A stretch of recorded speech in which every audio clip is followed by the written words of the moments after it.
Hello vinyl lovers, Uncle Roddus back again with yet another vinyl video. Yeah, the records are still coming in thick and fast. Well, it's been busy on Trade Me. I've actually picked up a couple of sales on Trade Me, some Flying Nun stuff, and I've got another one on the way, and then another two on the way. And then one, not the Flying Nun one, another one I've got looking at, really keen to get my hands on. One of the guys that runs the local record store, he has a Trade Me account, sort of in disguise, you might say. And recently I picked up the Blurter record that I showed in a couple of videos ago, and it's one I've been after for a long time. And both the Blurter records that came out in the 70s, but one of them went for far too much than I could afford. But he did, when I went into the shop the other week, he did say to me, "Oh, did you enjoy that record you got?" Blah, blah, so we had a chat about that. And I said to him, "Yeah, I know, I was bidding on the other one you had." And and he said, "Look, I think I might have another one copy." So he did, and he offered it to me for the money, the top bid that I was prepared to make. And so it just turned up today. So Wildman Blurter. This is music from the Television One series Blurter, which was in the 70s. They had a multimedia show, music and skits and stuff like that. I mentioned this before in the past, but anyone who's familiar with Flight of the Conchords, well, this is probably the roots of them. This is something that was done way back in the 70s. And another one that came sort of followed in their footsteps was the fantastic Front Lawn with Don McLashon. So this came out in 1976. This is finally their second LP. There is some writing on here. 18th of August 1978. So whoever bought this and written on it, but I'm not worried about that. So yeah, really excited. I've got to give it a clean. The vinyl looks minty mint for its age. So yeah, really cool that I got that. And then somebody pointed out to me earlier last week before or whatever, that they spotted this in the Relics store down in Dunedin and said that I've been asked and messaged me on Facebook and says, "Weren't you looking for this?" Well, here it is, and I got the reflection from the computer screen. I'm in my office today. My wife is a bit ill and she's in the lounge watching TV and resting. Builders, this is called Fiat Lux. It's a live compilation, or a compilation of live recordings from 1980 to 82.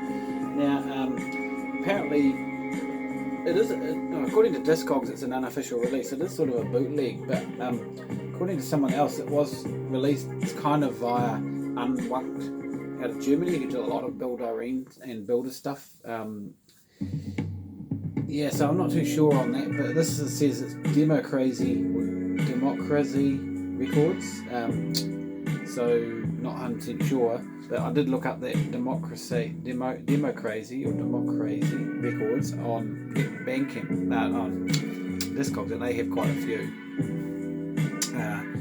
All unofficial, all listed releases. This is really good. I mean, it's actually good quality recordings for live bootleg, and I'm really impressed.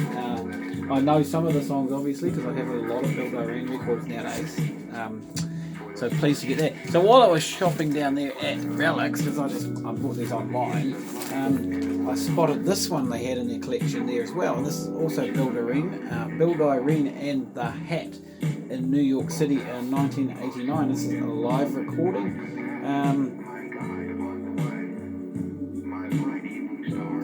Engineered by blah blah blah, free help from going down. This is very acoustic. I'm trying to see who's on it. Lisa Sagal and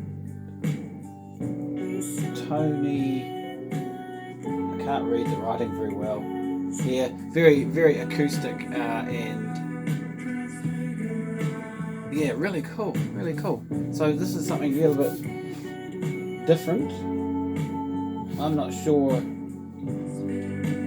on the songs. Just having a look. Oh, Hamish Kilgour was involved in this too. Oh, there's a few names involved, but it sounded very sparse. I've only listened to it the once so far, but still, I'm really pleased to have that as part of my Build Irene discography.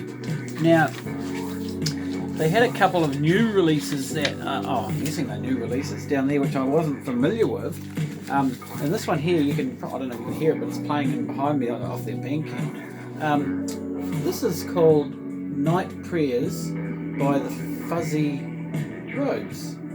Now, it says it's on Discogs. This is actually on Discogs, but it says it's on Bullrush Records. I can't find anything out with Bullrush Records. This is EOA 05. But anyway, so this is quite interesting music.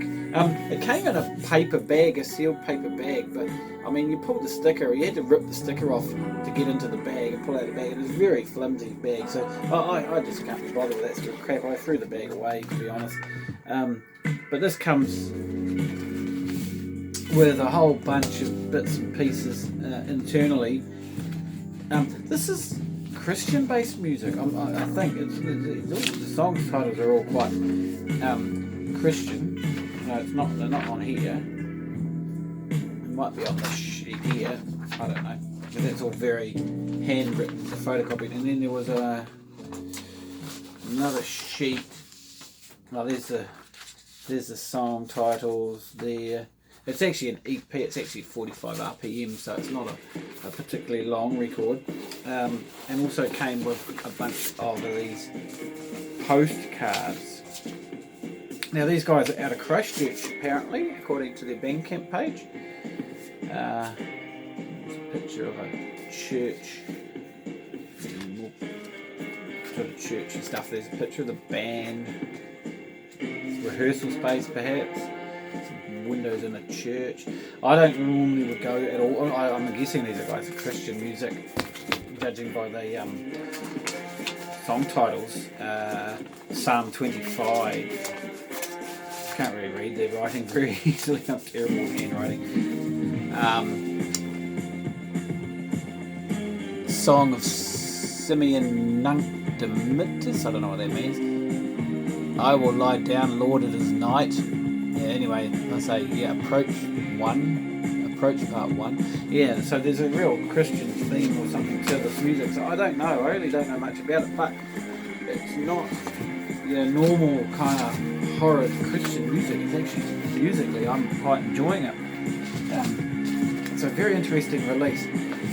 So Fuzzy Robes, Night Prayers, and also on the same record label, and it's not on Discogs, and I can't find any information on the internet about this record label at all. Just did a search before I started making this video, and in a similar sort of packaging. Now this one, let's watch the cover on this one, it's a bit naughty. This is a picture of this band playing at Ambassador in 1979. Notice 3 of the members are naked. This is The Plague, and this is a compilation of recordings from the late 70s when they were formed. So this is a post-punky band from the late 70s that I didn't know much about at all, and I'm pretty impressed with it. It's pretty damn cool. So if you look at the pictures on the back there, there's a very sort of split ends kind of thing going on there, art-wise and that, but also the music's a lot more punkier, post-punkier stuff. There's quite a lot of paraphernalia inside this record. Another bunch of another envelope full of kind of postcards. Plague.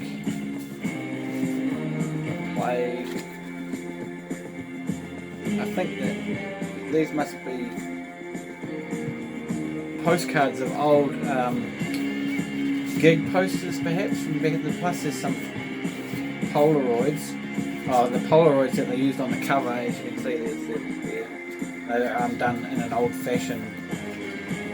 Actually, they're even printed on Polaroid paper by the looks of it, Fujifilm. So that's pretty cool. I don't know. I think this is a very limited release.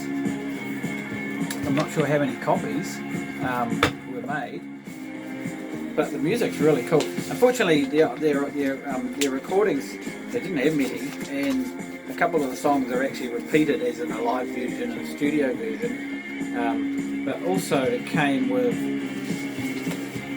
a lyric sheet printed, again, old-fashioned typewriter type printing on there, like it was done on a typewriter. That's pretty cool. And then some notes on the band and some of the recordings that they did. And then another piece of paper like that, and that other piece, and that other one that's very hard to read because the writing's so bloody small. And then finally, it comes on this red vinyl, like so, as you can see. Again, it's pretty damn cool. And also, it came, and I don't know why they didn't, because it's not a very long record, why they didn't just put this on the record, but it actually came also with the 7-inch. Now, as you can see, the 7-inch is in a bag, and that was what the whole thing was like. It was in a bag, but this I will keep the bag, and also on red vinyl. So 2 songs. Now, I'm a bit confused about the songs on here because on the notes it says something about recorded at such and such a place, but then it says 2020, but the songs sound like they were actually recorded back in the day. They don't sound that dissimilar to the rest of the music on the compilation. Where are the notes? God, there's a lot of paraphernalia with this record. So I saw this is a piece, gives a bit of a history of the tracks where they were recorded. Glandular Fever and Private Property are the 2 tracks that are on the last, the 7-inch, but it says recorded at the Noise Floor in Auckland by Bob Frisbee. That name sounds familiar to me. Pre-played but early 2020. I don't know what that's supposed to mean. It doesn't make a lot of sense. So, but really cool record. Really impressed. Never knew anything about them. Very obscure New Zealand music. But some of the people in the band went on to be quite well known because they went on to form Blam Blam Blam with Don McGlashan. Don McGlashan actually plays on this record. So yeah, I think they became the Whiz Kids, whose name was familiar to me, but I don't know if they ever recorded anything. And then this came out. So, and then they went on to Blam Blam Blam and bigger things, if anything. So really pleased to have that. Glad to see that. And then finally 2 really cool Trade Me scores, which I've been looking for ages. Finally picked up a copy of the Headless Chicken's second LP, Stunt Clown. This is an original Flying Nun copy. There have been a couple of reissues, and I was kind of expecting there to be a new reissue not that long ago of this, but it never sort of seems to have happened. But saying that, this does turn up. It's not ultra rare. I didn't have to pay huge money for it. So they did reissue their third LP, the one that really made them big in New Zealand, with a bunch of hits that were all played on TV in high rotation back in the early 90s. This was recorded in the late 80s. Let's see, 1987, 88. Now, I must have owned a copy of this because all of the music on this is very familiar to me when I played it a few times over the last couple of days, and I'm maybe that I actually did have a copy of it. I mean, I knew the Headless Chickens from, of course, back in the day in the early 90s when they were really big, and I may have picked up a copy of that back in the day as well, but I just don't remember exactly, but I'm quite familiar with most of the music. And then finally, I'm really pleased, and I did pay more than I would like to for this, but I am really pleased to get this. This is an absolute classic, fantastic Flying Nun EP from 1988. Snapper's Buddy. Buddy is a fantastic song, and it's worth the admission price alone, and the rest of it's pretty cool. This is Peter Gutteridge's band that he was in back in the day, or he formed with 3 others, Dominic Stone, Alan Hagen, Christine Boyce. I think all Dunedin stalwarts. Like I say, Flying Nun, from the late 80s when Nun would be distributed by WEA. This is such a good EP, really cool. There are 2 Snapper LPs available when they turn up, not very often. Would like to get my hands on them, but I think this was their peak, this EP. I had seen it in the shops a while back for $50, which I thought was a wee bit back in when I saw it when I first started collecting. I thought it was too much, but it turns out that unfortunately I paid more than that to get hold of that copy. But still, I'm really pleased. So really good scores, all New Zealand this day, and just waiting on a few more to come. from overseas, so there'll be another video soon. So, alright, happy vinyl hunting, guys, and we'll see you next time. Cheers.